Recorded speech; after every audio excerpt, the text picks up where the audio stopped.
All right, when you think about elections, your mind probably goes to presidents, governors, maybe even state legislators. But does it also go to the gutter? Well, this month in the consolidated election, you're going to be voting for things like, library boards, school bonds, and yes, possibly those who sit on the throne of your local sewer district. And that particular race in Eagle has started to create, well, a bit of a stink. Steve from Middleton asked, have you guys looked into the politicization, that's a tough word. I'll come back to that one. Of the nonpartisan elections like the Eagle Sewer District. Some pushback from folks who don't like the partisan nature of it. Well, Steve, because of you and Christopher, who emailed us the same question, we looked into it. And while the race for Eagle's Sewer District Board of Directors might not sound all that flashy, has it risen to the level of being biased? Hunter Funk flushed out some answers.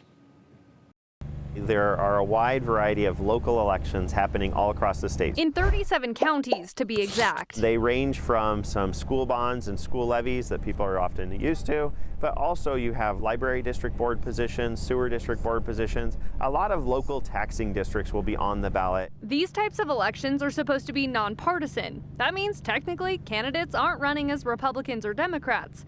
But that doesn't mean politics isn't in the pipes. The political parties aren't involved in the selection process at all, but it doesn't necessarily mean that the candidates themselves aren't registered with a political party or aren't, obviously, I think in the Eagle Sewer District case, touting their partisan bona fides as they go out and campaign. Candidates have these signs, specifically this one with the GOP logo on it. And if you look at the other candidates too, they're aligning themselves with political parties. Partisan politics plays a big role in everything that we do when we see in terms of elections. So I think what you're seeing is just candidates choosing to tout that they're partisan, even though these races themselves are nonpartisan races. So according to Secretary of State Phil McGrain, yes, these races are nonpartisan in name, but in practice, candidates can still campaign with party messaging. There's no rules stopping them. McGrain says whether you vote red, blue, or just because you want your toilets to flush, your voice matters in these races. When you're voting on mayors, city council members, school board members, they have really big impacts on our community.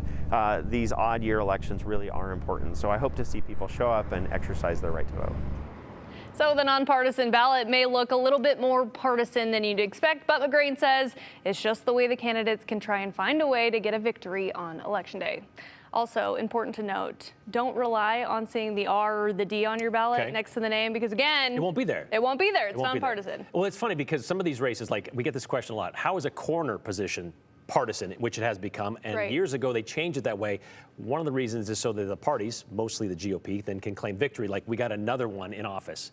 So these are not that way now, but it is still kind of like that claiming of, hey, we got another one in office if we can declare them as a conservative or Republican or whatever. And that's exactly what McGrain was like. It's, a victory tactic, right? Yeah. And he's like, even in Eagle, where it's a really Republican-led area, it doesn't matter. They're going to try what they can. And I guess the question is, you remember that going to the ballot box on May 20th. All right, thank you very much, Hunter. All right, if you want to know what's on your ballot next week, because it is coming up next week, you can check out our KTVB voter guide. It's on our website right now at ktvb.com.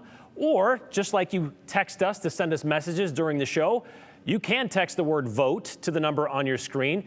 I'd prefer if you wait till after the 208 to do that, but we will send you a link directly to your phone if you do that.